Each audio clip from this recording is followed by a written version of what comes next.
What is up, everybody? Happy Tuesday to you.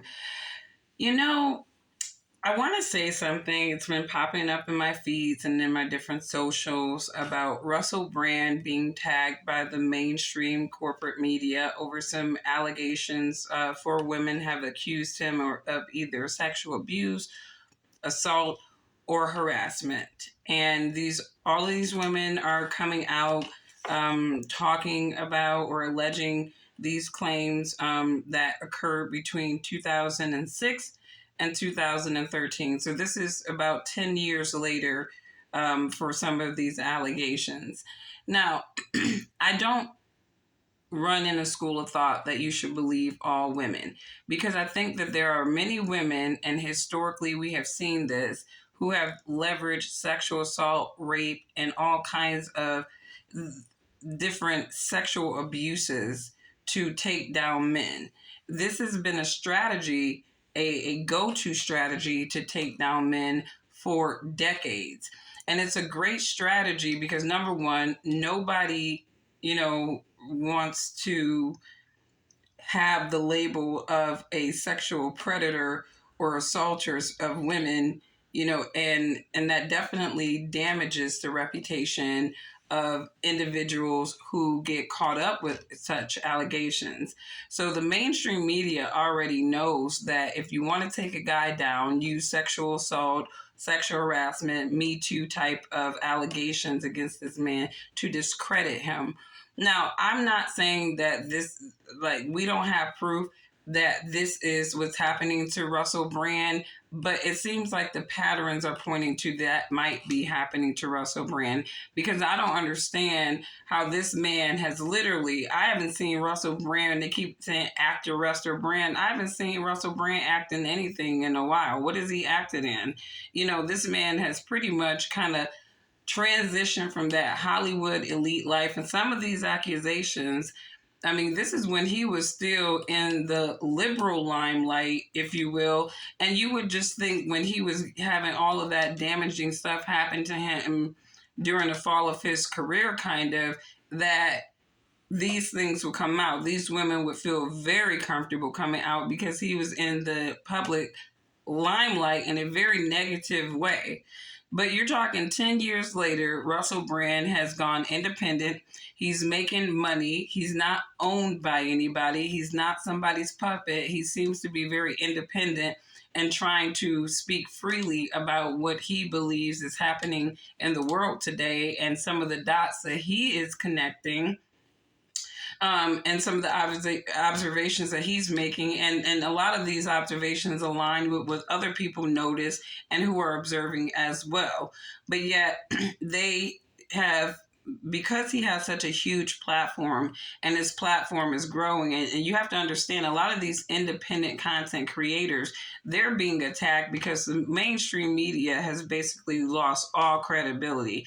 Nobody trusts them. They're losing ratings, they're losing money, because if nobody's checking into their lies and manipulations, really their advertisers are not making money.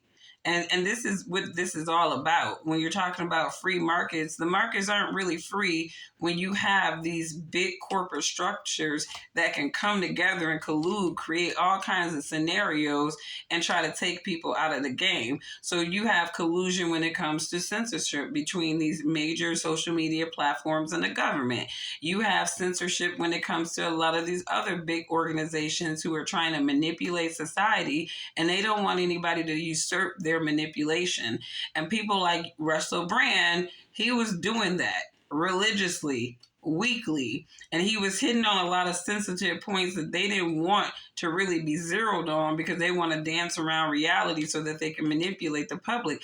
But a lot of people have got woken up, they're smarter now, and so a lot of things that maybe they thought about or couldn't really piece together, people like Russell Brand are there to kind of tie all the loose ends of their thoughts together, if you will. Like, yeah, this is really messed up how these people are behaving and doing, and it's very inhumane.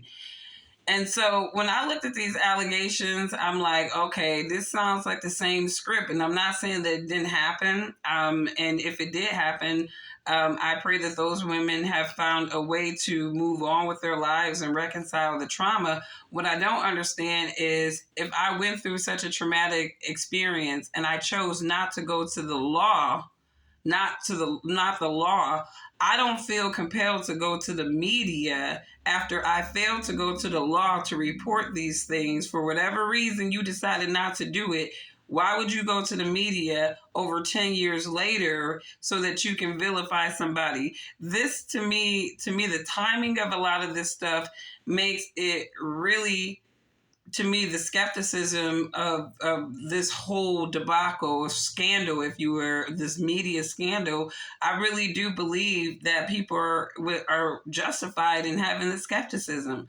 To me, it just, when you got women and when you got news outlets who are looking for women that had dealings with a man, and let me tell you something, depending on how broke or desperate a woman can be, right? You can pay somebody to do almost anything. You can pay somebody to say almost anything. That's the world that we actually live in.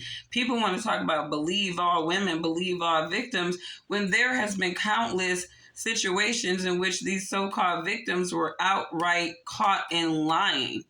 They couldn't even keep their story straight, because when you send up there lying, you got to keep the lie straight. If you never live the reality, you have to keep remembering how the reality is supposed to be played out. So I'm just saying that, I'm not saying that I believe that Russell Brand did not do these things, but I'm also saying that I don't really believe that these accusations coming out now is not more centered on attacking him instead of getting justice for them women. And to me, women need to be smarter, that really you are a pawn in a chess game if you are playing these games of, I'm going to play a victim so that I can take a man that the mainstream media don't like for coins. You're not going to have a good life because of that either, because big lies, or you're out here destroying people, that actually destroys your life over time in some way. You never have a good life. And that's what a lot of these people don't realize. Even if you can temporarily enjoy the fruits of your lying and manipulation, you ultimately are not going to have a good life. And it's not going to be nobody's damn fault but your own.